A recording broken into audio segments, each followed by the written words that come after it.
Hello, જય શ્રી કૃષ્ણ. ચલો, અમારું તો વેકેશન પૂરું થઈ ગયું છે.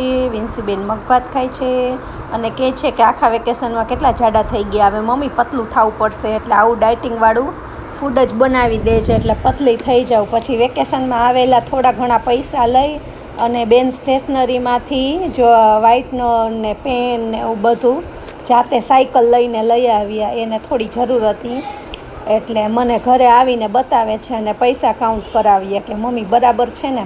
પછી બેન કે કપડાં સકેલી દઉં, તો જો થોડાક કપડાં સકેલ્યા, થોડા આટલા બધા ભીના છે. વાતાવરણ ઘણું વાદળ છાયું છે, જો ક્યારે વરસાદ આવી પડે ને એનું નક્કી નથી, એટલે કપડાં ભીના ભીના છે બધાય. અને હજી બોલું છું ત્યાં થોડીક વારમાં જો તડકો પણ આવ્યો અને વરસાદ પણ ચાલુ થઈ ગયો. તમારા ગામમાં શું અત્યારે વરસાદ છે અને સાથે તડકો પણ છે? તો મને ચાલો તમે બધા કમેન્ટ કરજો. મારી ચેનલને સબસ્ક્રાઈબ કરો, લાઈક કરો. ચાલો, બાય બાય મિત્રો.